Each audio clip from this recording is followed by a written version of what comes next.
إلى حضرة النبي المصطفى برسول الله صلى الله عليه وسلم، خصوصا إلى مصلين، خصوصا إلى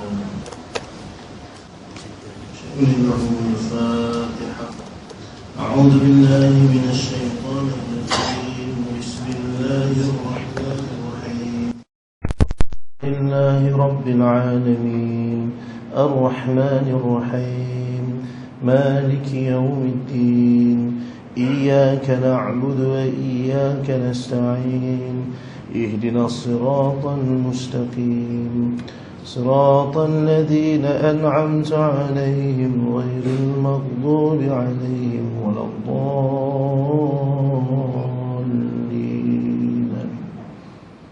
السلام عليكم ورحمة الله وبركاته.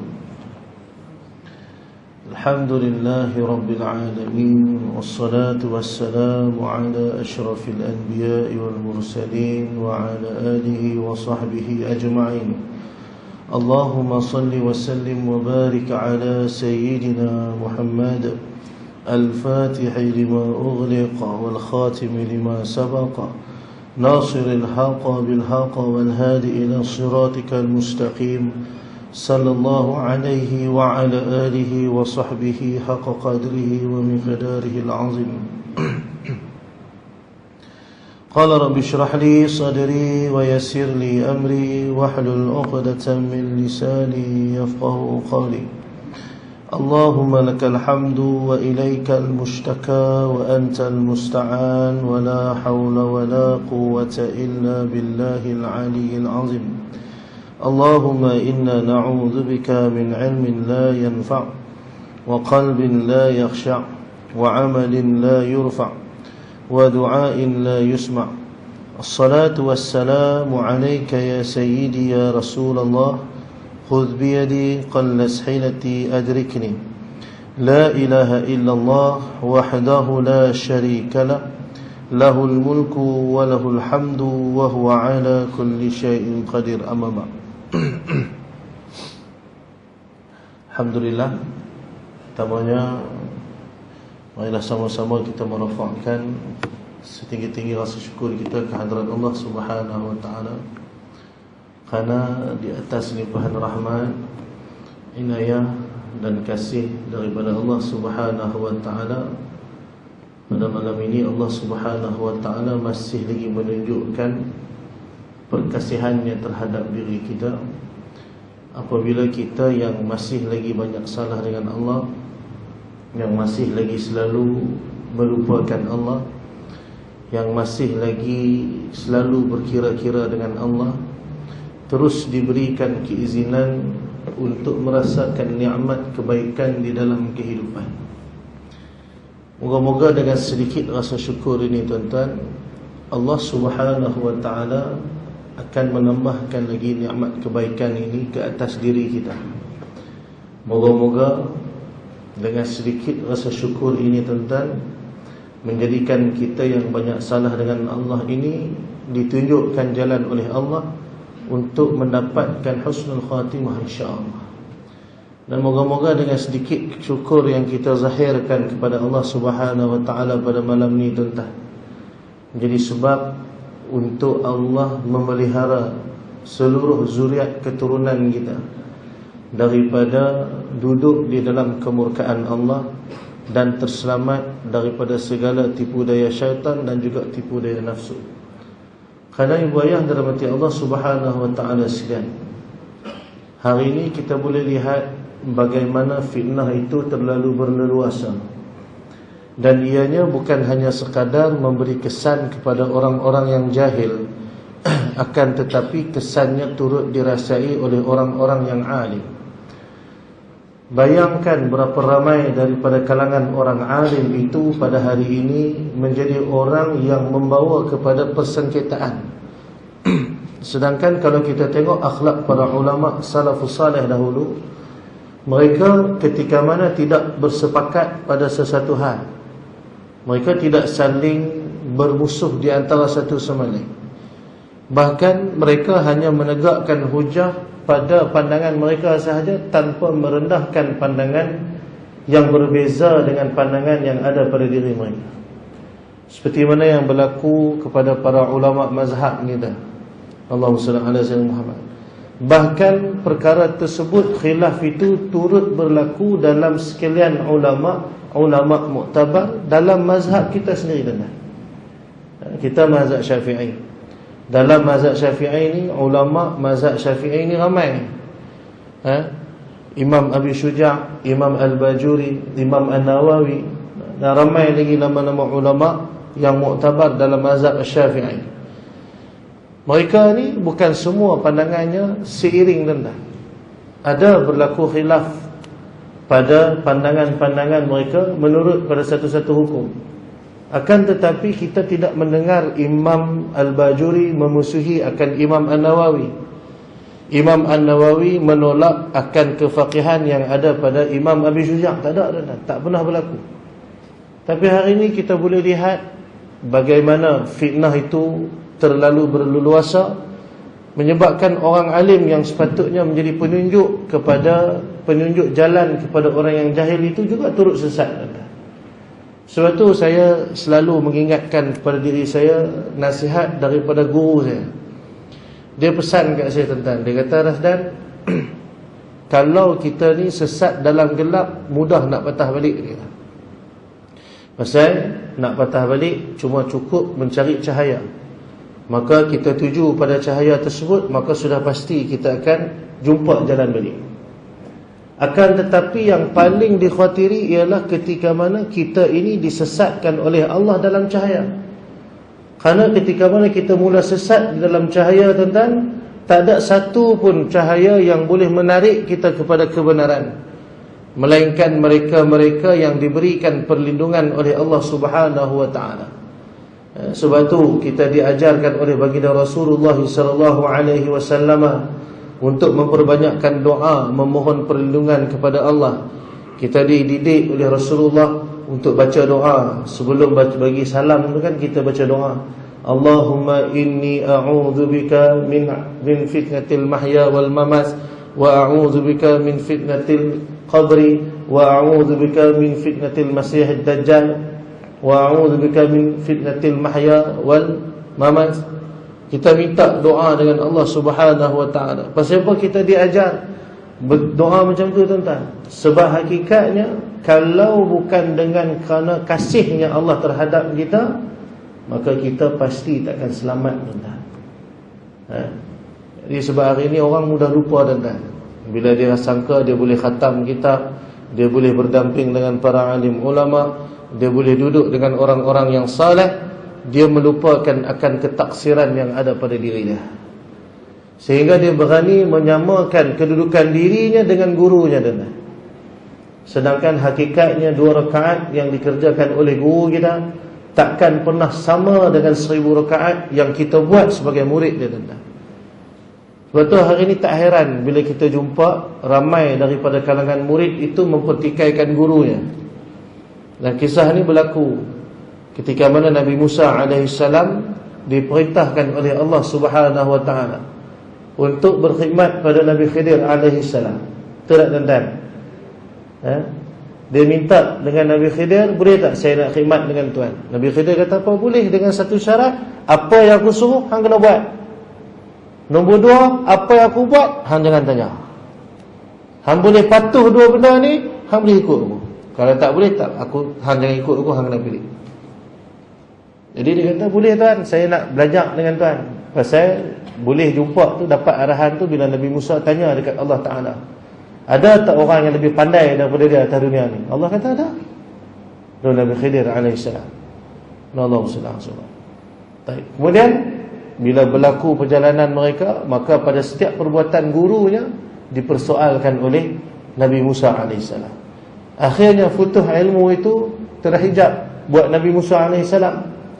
Bila sampai hujung nak balik, baru Nabi Khidir bagi tahu, yang aku buat tadi mula-mula ni sebab ni, yang aku buat kali kedua ni sebab ni, yang ketiga tu sebab ni. Baru ketika itu Nabi Musa kata apa? Betul, hang lagi alim daripada aku. Jadi keadaan kita sama juga, tuan-tuan. Atas dunia kita mendabik nada, berasa kita hebat. Bila orang nasihat kita tak boleh terima. Tambah-tambah kalau kita ni pula daripada kalangan orang yang mengaji juga, orang yang ada kedudukan sikit dalam jawatan agama. Ada jawatan. Bila kita dinasihatkan oleh seseorang yang tak ada apa-apa tuan-tuan, kita tak terima. Tapi esok kita akan terima kasih kita waktu bila? Ke akhirat. Sebab itu jangan kita lupa pada pesanan Sayyidina Ali karamallahu wajhah. Sayyidina Ali kata apa? Unzur ila ma qala wa la tanzur ila man qala. Lihat pada apa yang diucapkan, bukan pada siapa yang mengucapkan. Hatta seorang pencuri yang menasihatkan kepada kita, hang jangan mencuri, wajib kita patuh dah. Tak boleh kita kata kada hang pun mencuri, hang nak nasihat aku, tak boleh dah. Habis tu ustaz, dia nasihat saya, dia tak buat lagu mana, tu urusan dia dengan Tuhan. Yang dia nasihat kita, kita tak mau buat, itu adalah urusan kita dengan Tuhan juga. Maka dia akan dipertanggungjawabkan dengan perbuatannya, kita juga akan dipertanggungjawabkan dengan perbuatan kita. Maka di manakah masalah yang sunnah anda? Melainkan sombong. Sebab tu orang sombong, dia tak ada tempat dalam syurga Allah. Maka ibu ayah dalam hati Allah Subhanahu wa ta'ala sekalian, malam ni kita sambung bacaan kitab kita. Maka saya minta tuan-tuan, sebelum kita mula baca, macam biasa, betulkan niat kita, nawaitu kita. Ngaji bukan atas kerana nak menjadikan ilmu itu sekadar halawah telinga kita. Baru ni saya pergi satu tempat tuan-tuan, saya boleh tiap dekat situ tuan-tuan, pasal geram. Ngajak nama dah tuan-tuan, mentang-mentang kita ni tak berapa nak tua macam mereka. Mereka orang tua belakang, tapi panggil kita mengajak. Time nak semayang, bertolak-tolak suruh jadi imam, sedar diri kata tak reti. Tapi bila mengaji, hak kita ajak, tak mau dengar. Allah SWT 40 minit pertama kuliah tuan-tuan, saya nasihat dia buat. 5 minit tu baru ingat baca kitab. Allah SWT, itu balik. Sebab apa? Sebab masa kita bukan kuih panjang tuan-tuan. Kalau nak cakap, nak dengar cerita tuan-tuan, tuan-tuan tak payah jemput ustaz-ustaz, tok-tok guru yang alim-alim, yang ada madrasah sendiri tuan-tuan, untuk main mengajar tuan-tuan, tak perlu. Tuan-tuan boleh jemput pemberita ke, penyair ke, penyajak ke, untuk main cerita sini. Nak dengar kisah Nabi Yusuf AS, cari tukang cerita yang boleh cerita tentang Nabi Yusuf. Tapi kalau nak faham akan hakikat perjuangan kehidupan Nabi Yusuf AS, kita nak mencontohi kehidupan Nabi Yusuf AS, tu kita cari tuan-tuan guru tuan-tuan. Supaya apa? Akhlak Nabi Yusuf itu terbit pada diri kita. Jadi betulkan nawaitu kita mengaji bukan sekadar nak menjadikan ilmu itu sebagai halawah, setakat nak jadi bahan seronok dengar. Balik cerita sana sini, tapi amal masih tara tu. Tuan-tuan kena ingat, yang paling awal dimasukkan oleh Allah, yang akan dihumban oleh Allah ke dalam neraka esok siapa? Si alim yang tidak beramal dengan ilmu. Pengetahuan ada, tindakan amal tak ada. Hak ni hak mula-mula sekali kena humban masuk dalam neraka Allah 300 tahun lebih awal daripada si jahil. Berat nak tanggungjawab tuan-tuan. Dia jawab balik, tu saya malas mengaji ustaz. Tu saya tak mau mengaji. Tapi kalau tak mau mengaji tuan-tuan, betul masuk neraka lambat sikit, tapi duduk dalam neraka tak keluar dah. Dan dia tak ada peluang nak masuk syurga. Sebab apa? Ilmu tak ada. Tapi bagi si alim ini, dia ada peluang syurga ke neraka. Kalau amal dia tak cukup, maka masuk neraka. Kalau amal dia cukup, Allah bagi rahmat dia, masuk syurga. Tapi kalau si jahil nak memohon rahmat Allah bagaimana? Sedangkan pada diri dia tak ada sikit pun taat yang boleh ditunjukkan kepada Allah, maka rugi tak jadi orang jahil lah. Maka kita main mengaji. Bila kita main mengaji, tanggungjawab pada ilmu itu mesti kita jaga. Boleh? Kurang-kurang tuan-tuan, kalau sebelum main tadi kita macam lain, bila balik nanti hak kita mengaji ni kita tinggal. Kita buat. Buat sebulan lupa. Tak teringat dah hak mengaji ni, tak apa, kurang-kurang dah buat tuan-tuan. Hari-hari mengaji, betul tak? Tiap malam amal ilmu baru, amal. InsyaAllah Moga-moga hujung-hujung nyawa kita tuan-tuan Allah izin untuk dapat husnul khatimah. Amin. Baik. Jadi malam ni nasihat yang ke-18 daripada nasihat-nasihat tentang 3 perkara. Minta maaf tuan-tuan kalau suara saya malam ni tak apa-apa je lah. Saya baru baik demam, kemudian batuk tak lega ni. Jadi dia tekak ni dia macam ada benda sikit dalam tekak, kahak tak keluar. Jadi kalau dengar suara malam ni siapa dengar macam Ramli Sarip sangat kan. Bukan sebab baru menuntut dengan dia, bukan. Aku baru jumpa Ramli Sarip bukan tak ada kan. Tapi nak buat macam mana, Allah bagi nikmat. Orang dosa banyak lagu ni lah. Allah SWT. Baik. Baik, nasihat yang ke-18. Bismillah. 3 tanda orang yang binasa. Baik, hari tu kita dah baca bincang tentang 3 tanda orang yang bahagia. Betul? Ini kita nak baca tentang 3 tanda orang yang binasa pula. Diriwayatkan dari Ibrahim An-Nakhai rahimahullahu ta'ala, innama halaka man halaka qablakum bi 3 khisalin, bi fudulil kalam, wa fudulil ta'am, wa fudulil manam. Baik. Sesungguhnya Allahumma salli ala sayyidina Muhammad, telah dibinasakan man halaka, iaitu orang-orang yang dibinasakan qablakum, sebelum kamu itu, bi 3 khisalin, dengan 3 sebab.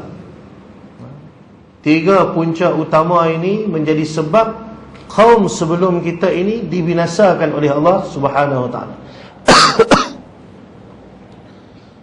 Maka apa kita kena buat? 3 benda ni pastikan jangan duduk dalam diri kita. Hidup kita 3 benda ni kena tinggal. Apa yang pertama? Bifudulil kalami, iaitu Allahumma salli ala sayyidina Muhammad, melampaui batas dalam bercakap. Mereka ni terlalu banyak bercakap. Kathirul kalam, aksarul khata'. Banyak cakap ini menjadikan salah tu pun jadi banyak. Sebab tu nak mengelakkan daripada banyaknya salah dengan sebab cakap, maka kurangkan cakap.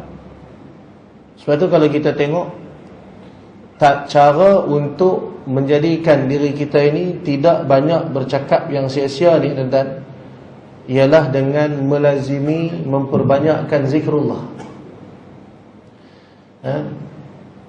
Sebab mulut kita ni memang fitrah semula jadi dia nak bercakap. Tidak ada. Fitrah mulut ni kerja dia memang nak cakap. Sebab memang Allah jadikan mulut untuk bercakap.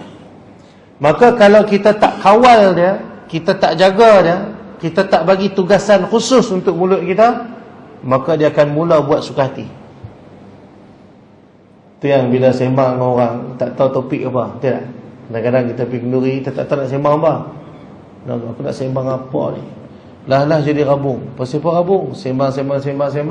Rupanya dia kenal anak menakan jiran hujung kampung rumah kita. Anak menakan jiran tu pula. Jiran tu bukan jiran sebelah rumah, jiran hujung kampung. Kenal lah. Kita kenal, dia kenal. Budak tu pula jenis budak buah. Pernah bagi pecah pasu bunga kita. Dalam masa yang sama, hak kawan tu pula pernah kena pagak roboh pasal budak tu langgar. Dia mula bercerita apa. Tak cukup dengan tu tuan-tuan, dia panggil pula kaum kerabat dia. Ni mai ni kenal tak makcik? Ni makcik ni kenal tu anak hak yang buah tu dalam kampung kita. Allah SWT. Siapa hak belah satu? Itulah nak makan hak jiran kita dalam kampung hujung kali tu. Hak bagi pecah pasu bunga kita. Ya ke? Dia tu macam mana makcik? Mula sembang, cerita pasal buruk orang, betul tak? Jenis kita. Allah SWT. Baru ni pilihan raya tuan-tuan. Berapa ramai daripada kita yang tak cerita tentang buruk orang? Minta maaf lagi. Allah SWT. Kutuk orang ni, kutuk orang tu, kutuk. Minta maaf lagi. Sedangkan Allah itu sifatnya maha adil. Kita kalau orang kata tak elok pasal kita, kita nak Tuhan balas ke, kita nak Tuhan ampunkan dia? Cuba jawab. Balas kan? Kan kita nak kata tak apa, ya Allah aku redha dia kutuk pun lagu mana pun tak apa. Lagu tu lah. Takat kata balas lipo tak apa. Ni dia kata apa? Hantar tanah dia ambil tu, tanah dia buat rumah tu. Tanah tu dulu tu tanah ayah dia. Masa ayah dia nak meninggal, dia pergi tukar nama senyap-senyap. Adik-beradik tak tahu apa ni. Pergi tukar senyap-senyap, dia pergi corner pak dia tukar-tukar nama, mampu orang tua tu kata. Terus adik-beradik tak dapat tanah. Walhal tanah tu daripada awal dia beli guna nama ayah dia. Dekat-dekat nak meninggal tu tukarlah nama. Kebetulan jadi tu dekat-dekat pak nak meninggal. Dia ambil balik hak dia aja. Adik-beradik tak tahu tanah tu tanah dia. Ayah dia tahu, pasal tu ayah dia pergi tukar. Tapi cerita sampai ke orang macam lain. Tuan-tuan geram tak? Kita buat rumah elok tuan tu, asal orang lalu ni jangan masuk rumah ni. Rumah ni dibina atas tanah haram. Tuan-tuan boleh sabar? Kalau boleh sabar, hebat. Daripada malaikat Jibril. Kenapa? Jenis tak ada nafsu. Bila macam tu kita kenal tuan-tuan, kita nak Tuhan maafkan kita ke, kita nak Tuhan maafkan orang yang kata pasal kita ke, kita nak Tuhan balas kat dia? Cuba jawab.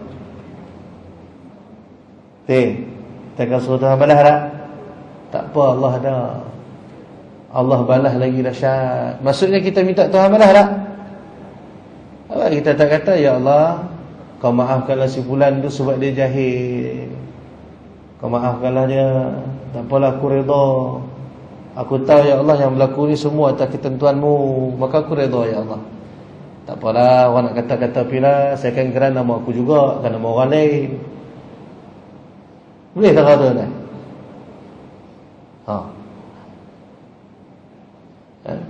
Jadi kalau bahagian kita tuan-tuan, orang berkata-kata yang buruk, orang berkata-kata yang tidak baik, kita tak boleh terima. Bahkan kita tak boleh nak merasakan untuk memberi maaf kepada orang tersebut. Bagaimanakah agaknya orang-orang yang telah kita kata pada mereka ni dengan perkataan-perkataan yang buruk? Adakah mereka akan bersikap yang sama seperti kita? Ataupun mereka akan menjadi orang yang pemaaf, tak seperti kita? Maka atas kerana banyak bercakap ini tuan-tuan, menyebabkan banyaknya berlaku kesalahan. Dan akhirnya apa jadi? Dibinasakan kaum sebelum ini atas kerana mulut mereka yang banyak bercakap. Maka bercakap tak salah, akan tetapi tidak mengawal percakapan itu merupakan sesuatu yang salah. Sebab tu kalau kita tengok orang alim, mereka tak banyak bercakap, melainkan di dalam majlis ilmu saja. Pasal tak? Tutup guru alim ulama, kalau minta dia mengajak, dia boleh mengajak non-stop. Sejam, 2 jam, 3 jam boleh. Tapi kalau duduk nak bersembang dengan dia 5 minit pun kita rasa lama. Betul tak? Kan kita pergi ziarah tutup guru kan, kita nak sembang dengan dia lama, kerana kita tak tahu nak cakap apa. Kita cakap sepatah, tutup guru jawab sepatah. Betul tak? Dia tanya kita pun soalan yang kalau kita jawab sepatah kan? Sihat. Alhamdulillah sihat. Makan lagi. Tak lagi, rasa lah. Pergi ambil makan. Jemput makan. Kita pun nak manis mulut, Tok Guru masak tu, dah orang rumah masak. Takat tu berani kata Tok Guru minta resipi boleh. Akhirnya apa jadi? Makan, minum ayat. Apa Tok Guru, saya beralah dulu, terima kasih banyak. Tok Guru tolong doa kat saya. Dia pun katakan doa-doa, balik. Betul tak? Kerana akhlak orang-orang yang saleh itu, mereka dipelihara oleh Allah melalui lisan mereka. Jadi kena belajar untuk kurangkan bercakap. Jadi macam mana cara nak kurangkan bercakap ni? Allahumma salli ala sayyidina Muhammad. Bagi tugas khusus kepada mulut kita. Setiap hari lazimkan, wajibkan ke atas kita untuk menghabiskan selawat paling kurang 1000 contoh. Habis selawat, kita susun pula wirid sekian, wirid sekian, wirid sekian, hizib sekian, baca hak ni. Menyebabkan bila mulut ini sibuk dengan tugasan, dia tak ada masa nak bercakap benda-benda yang bukan-bukan. Sebab fitrah mulut dia suka bercakap. Lepas tu kalau tengok orang perempuan kan, kalau dia masak kat dapur, kita ingat dia nyembang dengan kita. Rupanya dia sembang dengan ikan nak tengah siang. Sian lah ikan ni kena sembelih tu. Anak-anak duduk dengan siapa lah, dia tak tahu dia muak ke apa, dia ada telur pula. Dia cakap dengan seorang dia, kita pun apa? Sibuk orang tua ni dah. Kan sembang abang, sembang ikan je dah. Geram kat laki, sambil duduk tenis sambil belacan tu, kalau muka laki aku macam ni, memang macam ni aku bagi dia dah. Contoh, sini dah lah, sini alhamdulillah salihah belaka. Amin lah doa. Walaupun dia kata doa Ustaz memang betul Ustaz kata tu. Baik. Maka tu yang pertama. Yang kedua, wa fudurit ta'am, iaitu melampaui batas di dalam makan.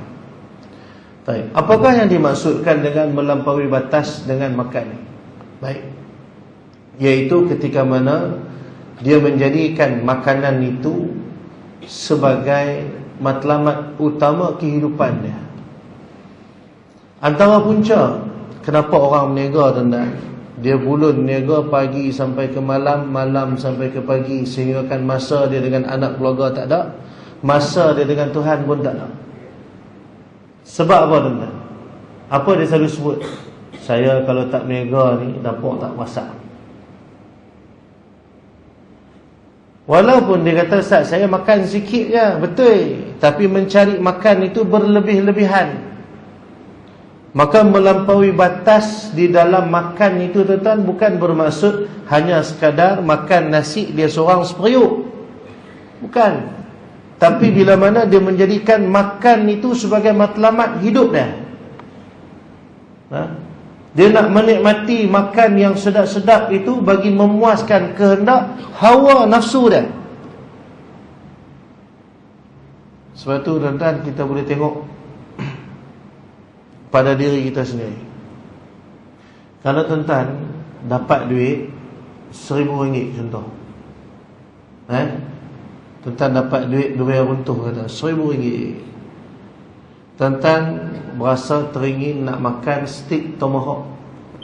Ada satu kedai ni dia buat promosi tomahawk ni biasa RM1,000 lebih. Kedai ni dia buat tak sampai RM1,000, RM999.99. Tak sampai RM1,000 dah, kurang 1 sen.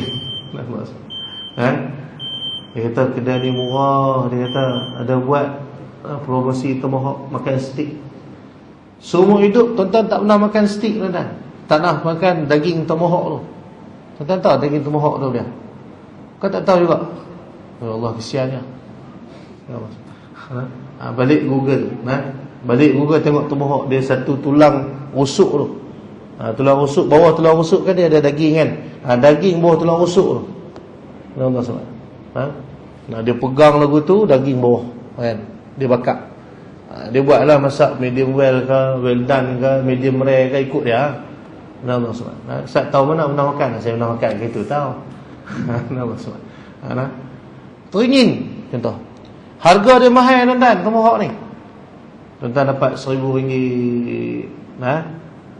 Tuan-tuan sanggup tak nak bagi nafsu tuan-tuan berasa makan tomahawk tersebut? Sanggup tak? Sanggup tak? Kalau Ustaz sesekali reward diri sendiri dia tak? Tapi ketika mana kita nak buat kenduri, nak jamu orang makan, tak payah cerita kenduri tahlil, kenduri kahwin sudah. Tujuan buat kenduri kahwin untuk apa? Untuk menjemput rahmat Allah kepada keluarga anak kita yang baru kahwin. Supaya bila tetamu mai ramai-ramai ni pakat doa, anak kita ni esok keluarganya bahagia sampai ke akhir hayat. Tapi kita ambil catering yang paling murah ke, yang paling elok?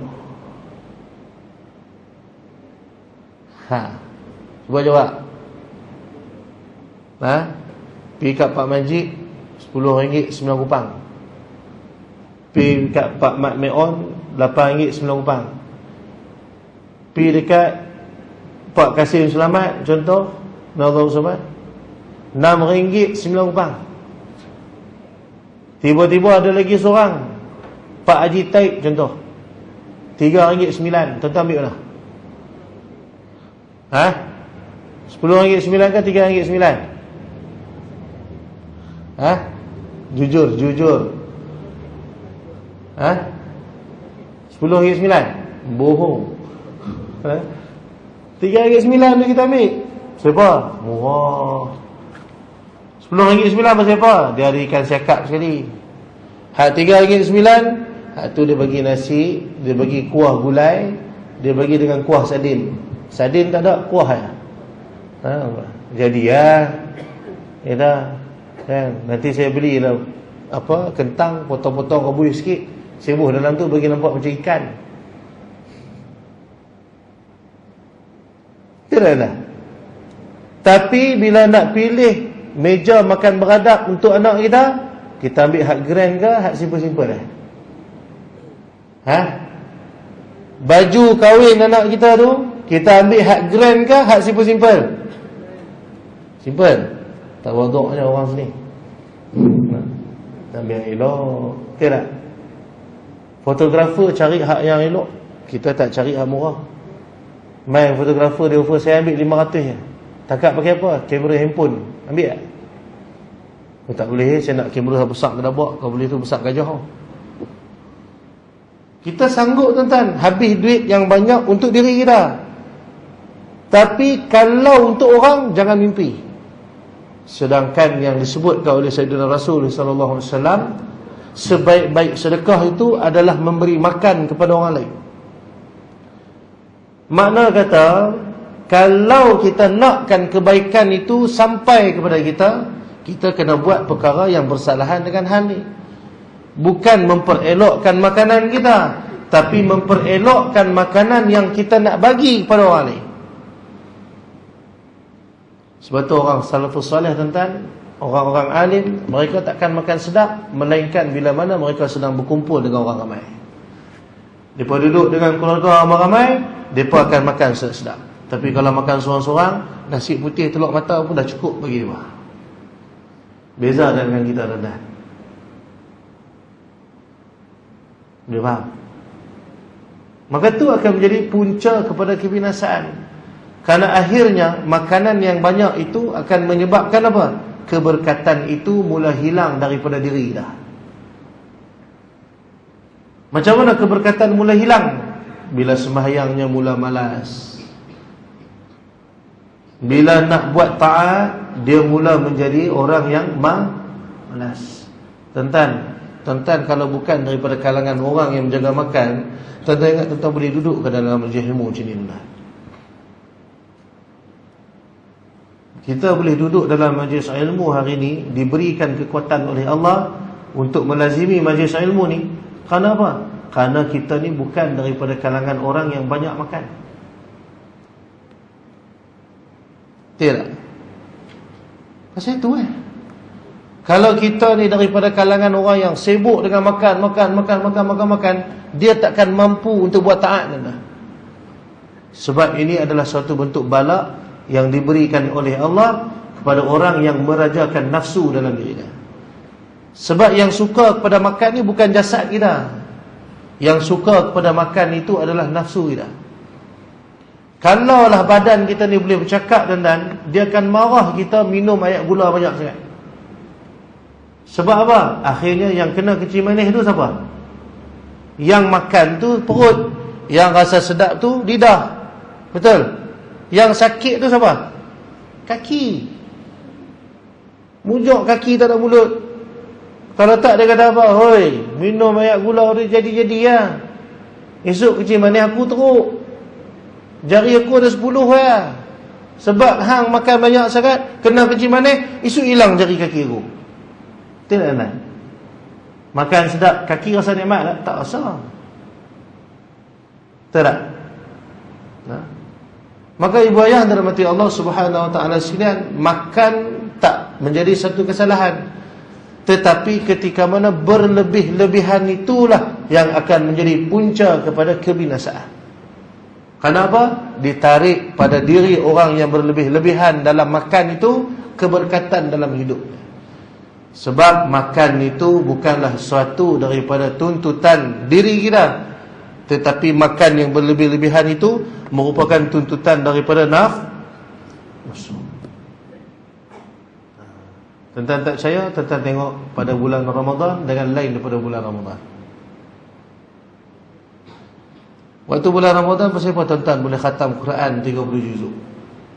Muslimat ada majlis khatam, ada majlis tadarus, tidak? Bulan puasa boleh khatam 30 juzuk, betul? Pasal apa lain daripada bulan Ramadan kita tak boleh khatam Quran?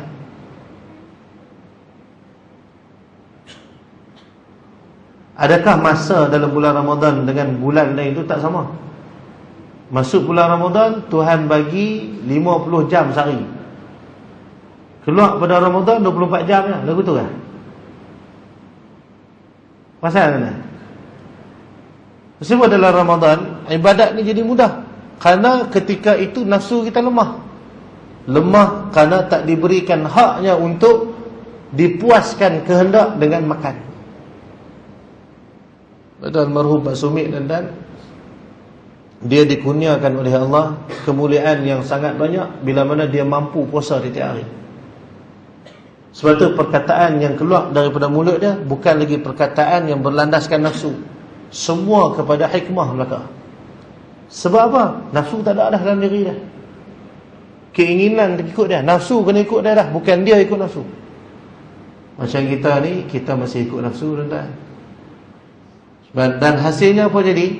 Kita berkira-kira dengan Allah untuk melakukan taat. Faham? Ini punca kebinasaan orang dulu.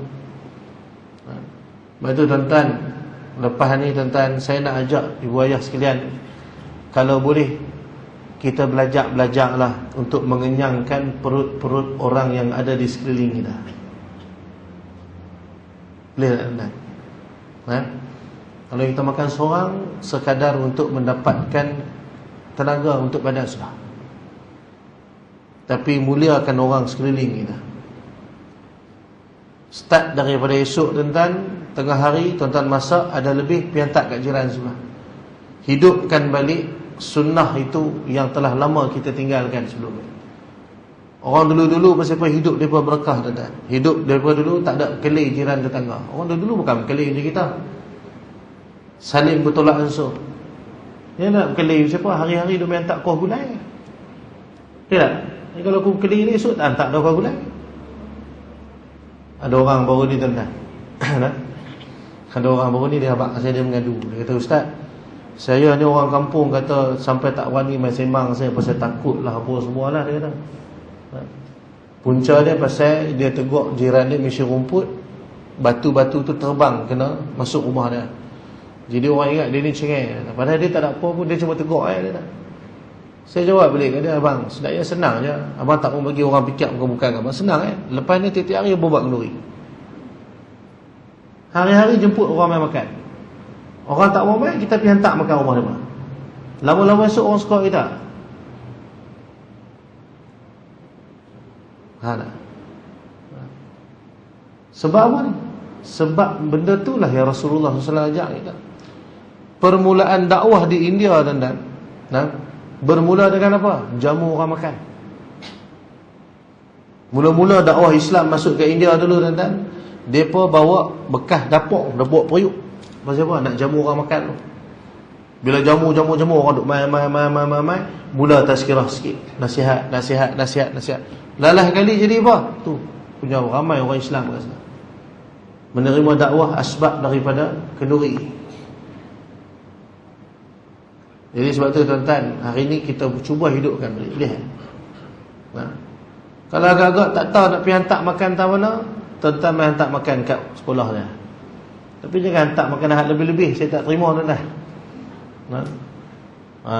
Baru ni tuan-tuan ada seorang hamba Allah ni baguslah, dia nak sedekah, dia suka sedekah.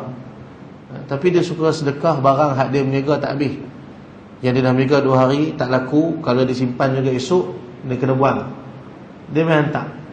Mula-mula dia hantar kali tamu, saya okey lah kan, saya kata tak apalah, kita nak raih orang, kita tak apalah, terima bila kan. Saya tengok boleh makan, dia kata budak kata tak apa makan, untuk makan kita.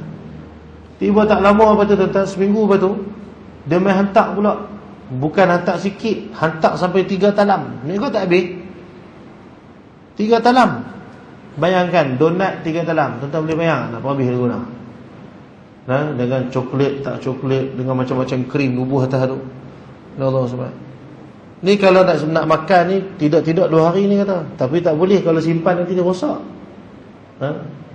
Jadi masa tu saya kata apa? Saya bincang dengan ustazah, saya kata, nak buat lagu mana? Kalau habaq takut kecil hati. Harap-harap lepas ni tak main tak. Alhamdulillah tuan-tuan. Sebulan 2 bulan dah tak main tak ni. Saya minta doa supaya Allah lariskan perniagaan dia. Biar dia berniaga habis tak apa. Daripada tak habis main tak saya susah dia tuan-tuan.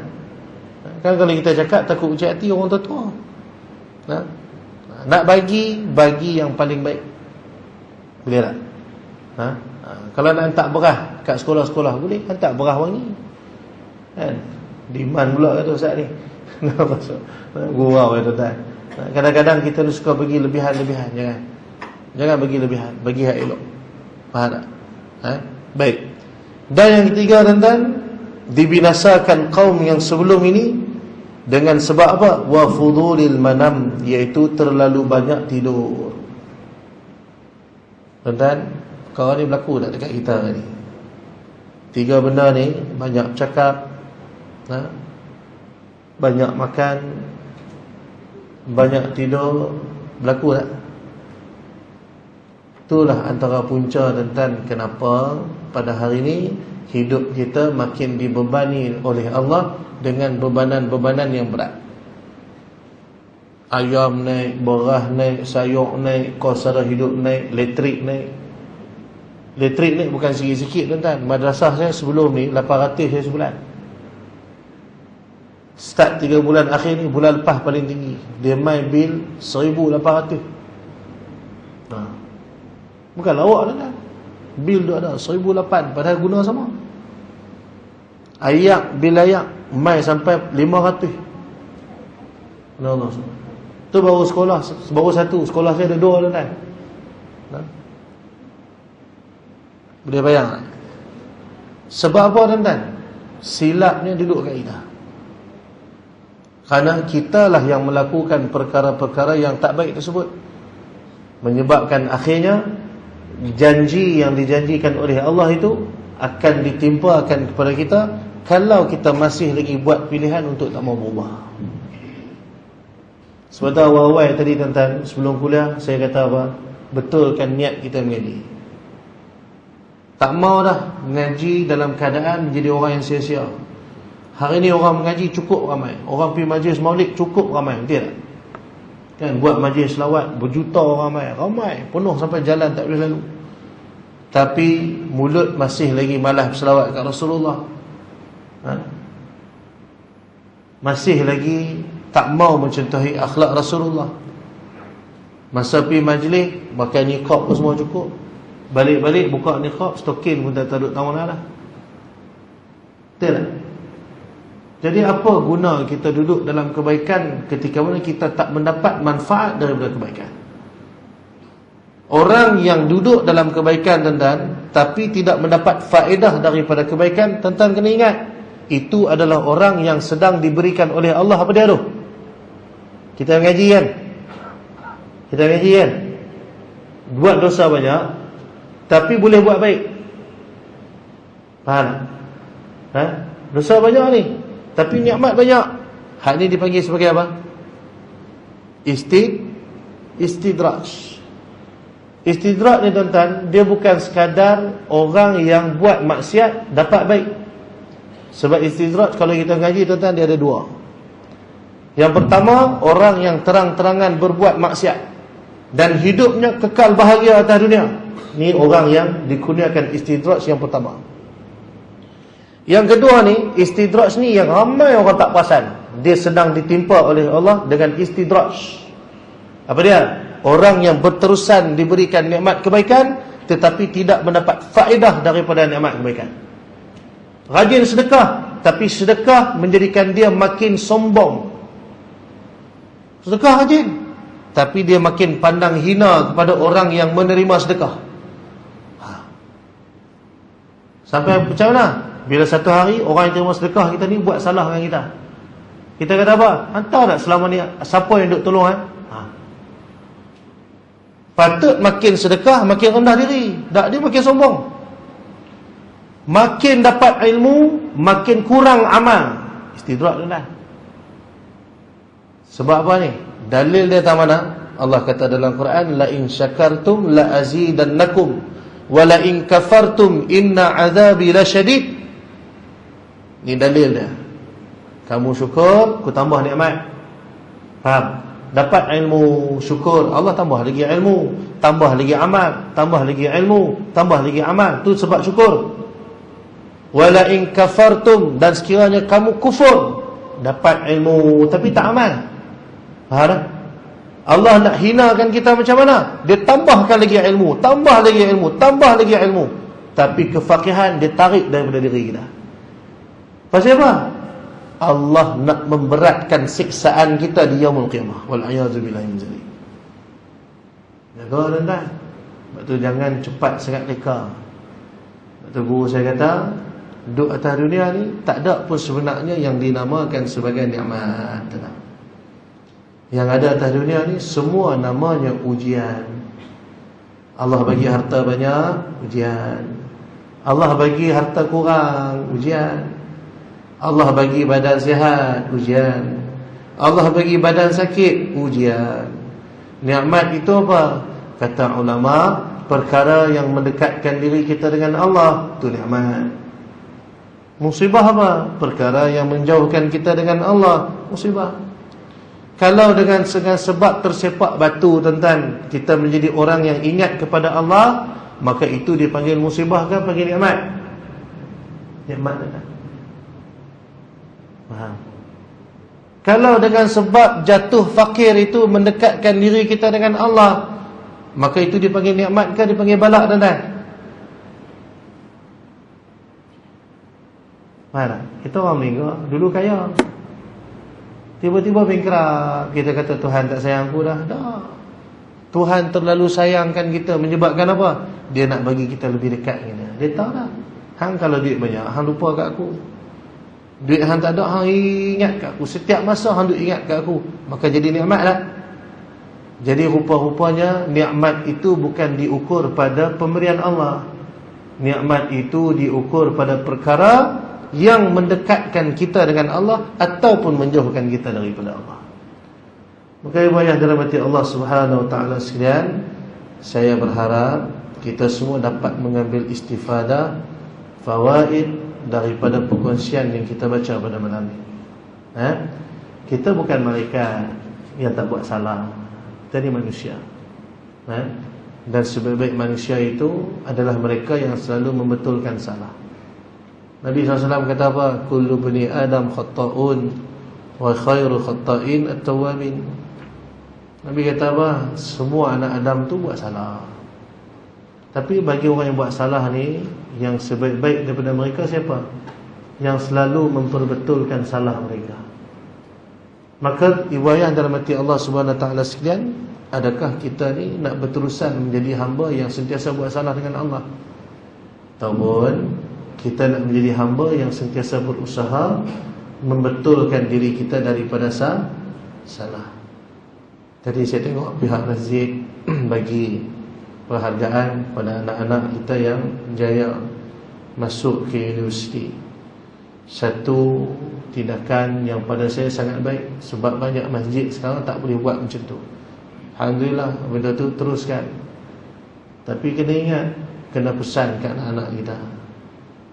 Hakikatnya kejayaan itu bukan diukur pada universiti kita masuk, tapi kejayaan itu adalah ketika mana kita mampu membebaskan diri kita daripada berterusan ditipu oleh belenggu hawa nafsu dan syaitan. Sebab tu kalau boleh tuan-tuan, penghargaan diberikan kepada anak-anak yang masuk universiti bagi juga penghargaan kepada anak-anak kita yang boleh istiqamah semayang di masjid. Buat juga macam tu. Kalau untuk dunia kita bagi penghargaan, akhirat lebih daripada itu. InsyaAllah kita buat benda ni tuan-tuan, hidup kita berkat. Kawasan ni esok, karya ni esok, Allah akan berkatkan dengan rahmat. Sebab apa? Kita hidup dalam pada nak mencari rahmat Allah. Dan tuan-tuan boleh tengok kesannya esok bila anak-anak kita semua jadi orang baik, cucu kita semua jadi orang baik. Kita nak yang tu je. Sebab kita bukan selamanya kuat, betul tak? Sampai ketika esok kita ni uzur. Jadi siapa yang nak tengok kita kalau bukan anak-anak kita, cucu-cucu kita yang baik-baik, tuan-tuan? Maka janganlah kita berterusan berbuat salah yang sama. Minta tolong dengan Allah, dan jangan berputus asa daripada memohon rahmat dan keampunan Allah. Sebab tu Sufyan Ats-Tsauri ni kata apa, tuan-tuan? Aku tak pernah takut dengan dosa, sebab keampunan Allah itu terlalu luas bagi segala kesalahan yang aku buat dalam hidup. Tapi aku takutkan apa dia? Ialah ketika mana saat aku nak mati, Allah cabut daripada diriku akan rasa beriman dengan Allah. Sebab pada ketika itu, tuan-tuan, tak ada dah jalan nak patah balik. Maka mudah-mudahan bila kita sentiasa minta ampun dengan Allah, minta tolong dengan Allah, supaya diberikan kekuatan kepada kita untuk tidak mengulangi salah yang sama. Tuan-tuan kena doa macam tu. Ya Allah, aku ni lemah ya Allah, aku dah minta ampun dah semalam, pagi ni aku buat balik ya Allah, dan malam ni aku minta ampun lagi ya Allah. Dan aku harap ya Allah, kau jadikan ini adalah taubat yang nasuha ke atas diriku. Kurniakanlah taubat nasuha itu ya Allah. Jangan kau izinkan aku buat masalah lagi ya Allah. Bagi aku kekuatan ya Allah untuk menjauhkan diri daripada maksiat ini ya Allah. Minta tolong. Dan Allah itu tidak akan pernah sesekali mengecewakan hamba-Nya yang benar-benar berharap kepada pertolongannya. Boleh tuan-tuan? Kita bukan kuih muda, tidak? Kita bukan kuih muda. Janggut dengan gigi kita dah sama warna, tidak? Orang ingat gigi panjang, rupanya janggut sama putih dari gigi, tidak? Kening kita pun dah kuih putih dah, tidak? Uban dah banyak, tulang kita pun dah tak kuat, jalan pun dah capek-capek. Orang kita ingat kita berlari, anak kita kata, ayah apa duduk berjalan tu, lari lah. Ayah tengah lari dia tu, pederat tak kuat dah, tidak? Kan? Jadi itu semua adalah petanda-petanda Allah bagi rahmat dah. Allah mengingat kita, hang tak lama dah duduk atas dunia, nak balik dah. Maka buat persiapan sebaiknya. Boleh tak? InsyaAllah. Moga-moga Allah bagi husnul khatimah. Allah izinkan kita semua dapat taat, dapat iman yang jazam pada saat kita dijemput pulang ke hadirat Allah insya-Allah. Amin ya rabbal alamin. Jadi saya kira tuan-tuan cukup sekadar tu. Cuma sebelum tangguh macam biasa saya nak minta tuan-tuan semua tolong doakan kebaikan buat kami di madrasah. Macam saya cerita tadi tuan-tuan, sekarang ni semua benda naik harga. Baru ni saya pergi beli sayur je. Beli sayur je tuan-tuan. Bukan beli apa pun. Beli sayur. Beli sayur saja bayar-bayar tuan-tuan 246. Terkejut saya tu. Saya kata, mahal lah. Padahal minggu sebelum tu beli baru 100 lebih. 200 lebih lah. Allah SWT. Sekali order ayam, beli ikan tuan-tuan, kalau dulu 150 sekali beli cukup. Sekarang tak cukup tuan-tuan. Kena bagi 250 pun cukup. Dan madrasah saya tuan-tuan pun tahu, kita tak ambil yuran langsung. Dengan bil elektrik ke naik, ayak ke mahal, semua benda ke mahal. Tapi alhamdulillah berkat doa ibu ayah sekalian, sampai hari ini tuan-tuan kita masih lagi boleh diizinkan oleh Allah untuk bagi pengajian secara cuma. Saya nak minta sumbangan tuan-tuan. Saya ni tak diberikan rezeki macam orang lain. Jalan yang saya lalu ni tuan-tuan macam jalan guru-guru saya. Guru saya, mursyid saya tuan-tuan, dia minta, orang tak bagi. Yang orang bagi apa? Cemuhan. Saya pun hadap benda yang sama. Bila kita buka ruang infak dan orang tak bagi duit pun. Tapi orang kata apa? Tu dah minta duit, takkan tak ada duit. Walau yang cakap tu bagi pun tak. Macam baru ni tuan-tuan, saya ada hutang madrasah yang saya nak kena selesai, lebih kurang dalam 20,000. 4 hari tuan-tuan, saya update. Setiap masa saya update. Orang masuk duit je, saya update. Orang masuk duit, saya update. 4 hari tuan-tuan, baru dapat 2,000. Saya saja je nak tunjuk kat orang, sebenarnya macam ni lah benda yang sudut lalu hari-hari. Sampai tahap saya jual barang tuan-tuan, orang tak mau beli. Tapi bila bagi free, berebut. Sungguh tuan-tuan. Ni macam jam ni, jam tangan ni. Saya buka itu, saya bulan Facebook, saya nak jual. Jam ni saya beli lama dah, tapi ada harga dia, dia ada nilai dia. Saya letak harga murah tuan-tuan kat Facebook. Tak ada orang nak beli. Tapi saya berani jamin tuan-tuan, kalau saya kata saya nak pergi jam ni cuma, berebut orang nak. Pasal jam ni mahal tuan-tuan. Tapi nak jual tak laku. Buat macam mana? Saya sembang dengan sahabat-sahabat saya. Apa yang jawapan saya dapat? Sebenarnya Allah sedang memutuskan pengharapan saya terhadap makhluk. Saya rasa Tuhan saya kat saya. Jadi saya minta tuan-tuan tolong doakan supaya segala urusan kami di madrasah Allah mudahkan, insya-Allah. Saya buat sekolah percuma tu adalah pilihan saya. Maka saya takkan bebankan orang lain dengan pilihan saya. Ada orang yang marah saya, ustaz kata tak ada duit, buat percuma siapa, ambil lah yuran. Saya jawab balik apa? Kalau saya buka sekolah, ambil yuran macam orang lain juga tuan-tuan, anak-anak yang mengaji kat saya ni semua anak orang susah tuan-tuan. Tuan-tuan boleh bayang tak, baju dia pun kami beli bagi, makan dia pun kami beli bagi. Mak ayah tak ambil tahu. Budak-budak duduk dengan saya tak bagi balik cuti, kena duduk dengan saya 5 tahun tuan-tuan. Sepanjang 5 tahun duduk, mak ayah tak main hantar apa. Adalah seorang dua waris yang main, yang lain tak ada. Allahumma salli. Yang seorang dua waris bagi tu pun bukan orang senang, bawa lori. Kadang tu ambil upah bawa lori. Ada trip, ada upah. Tak ada trip, tak ada upah. Bila main hantar sambil nangis-nangis, terima kasih ustaz bagi anak saya mengaji. Pasal nak mengaji sekolah kamu murah kan? Satu orang paling kurang dah 300.5.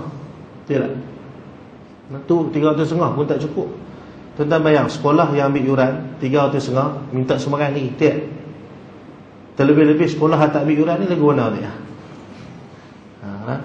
Tapi nak buat macam mana? Tu pilihan saya. Saya pilih untuk lalu jalan susah. Maka saya takkan bebankan orang lain dengan bebanan tersebut. Maka yang saya minta dengan tuan-tuan apa? Doa.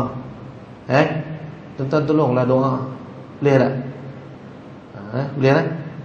Saya memang betul-betul perlukan doa tuan-tuan. Sebab tuan-tuan orang baik-baik, tuan-tuan orang-orang yang saleh. Dan tolong doa supaya Allah mudahkan urusan kami di madrasah, insya-Allah. Doakan juga supaya hutang-hutang madrasah ni saya boleh selesaikan cepat, insya-Allah. Saya tak mau minta dengan orang, minta duit dengan orang marah tuan-tuan. Maka saya minta doa, moga-moga dengan berkat doa semua Allah kabulkan hajat kami di madrasah. Allah izinkan kami semua untuk terus berkhidmat untuk umat Rasulullah sallallahu alaihi wasallam, insya-Allah. Itu yang pertama. Yang kedua tuan-tuan, saya nak jemput tuan-tuan dan puan semua 16 hari bulan 9. Kalau ikut jadual sebulan depan rasanya lepas tu baru saya kuliah sendiri. 16 bulan 9 hari Sabtu, hari cuti Indonesia. Saya jemput semua yang ada di sini, umat Rasulullah yang ada di sini, untuk sama-sama ke majlis Maulid Akbar yang kita buat di Kampung Perik, Kuala Nerang. InsyaAllah kita azam nak sembelih 24 ekor kambing, 5 ekor lembu. Kita nak bagi asnaf fakir miskin yang dekat kampung tu untuk makan tuan-tuan. Dan tuan-tuan pun jemput hadir mai makan sekali. InsyaAllah malam tu banyak ulama-ulama yang akan mai. Cuma saya tak mau bagi tahu siapa. Poster pun kami tak tunjuk gambar siapa ulama yang nak mai.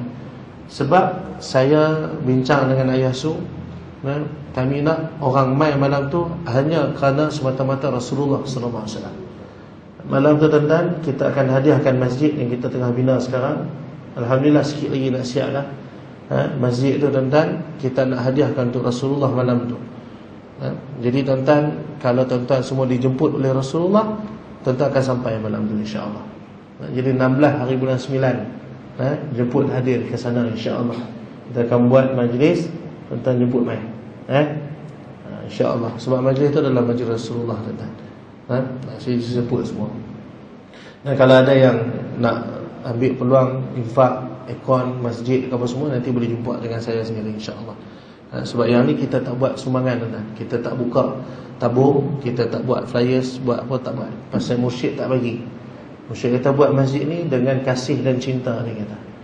Jadi kita tak minta duit orang. Tapi kalau orang nak bagi, Allah pilih dia, Allah akan jemput dia untuk mai bagi. Jadi sama lah macam tuan-tuan pun.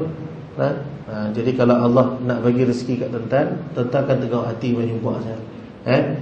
Jadi saya jemputlah tuan-tuan 16/9. Boleh jemput hadir. Nanti kalau nak location, mai jumpa saya nanti. Boleh dan yang ketiga, tuan-tuan, malam ni kita ada bawa produk madrasah. Tuan-tuan boleh tengok kat belakang sana nanti. Kalau nak support produk madrasah, boleh jumpa dengan saya, insya-Allah. Jadi saya kira cukup sekadar itu, tuan-tuan. Perkongsian pada malam ni, moga-moga Allah Subhanahu Wa Taala melimpahkan rahmat kepada kita semua, dan Allah selamatkan kita daripada tipu daya dunia, tipu daya fitnah akhir zaman, tipu daya nafsu kita. Moga-moga Allah selamatkan kita semua daripada kemurkaannya, insya-Allah. Dan saya doakan moga-moga tuan-tuan semua Allah kurniakan kesihatan yang baik, Allah jauhkan daripada sebarang bentuk kesusahan dan kemudaratan, Allah pelihara daripada musibah, Allah tetapkan hati dalam iman, Allah kurniakan maghfirah yang berpanjangan, Allah bagi taufik dan inayah buat tuan-tuan dan perempuan semua, dan semualah yang ada buat kita semua pada hari ini dalam pada nak mengerjakan taat. Dan moga-moga Allah kurniakan kepada kita semua pada malam ni husnul khatimah, insya-Allah. Amin ya rabbal alamin. Jadi yang baik datang pada Allah, yang buruk datang daripada kelemahan saya sendiri. Hakikatnya kedua-duanya datang pada Allah Subhanahu Wa Taala. Wallahu Subhanahu Wa Taala a'lam. Al-Fatihah. A'udzu billahi minasyaitonir rajim. Bismillahirrahmanirrahim. Alhamdulillahi rabbil alamin, arrahmanir rahim, maliki yaumiddin.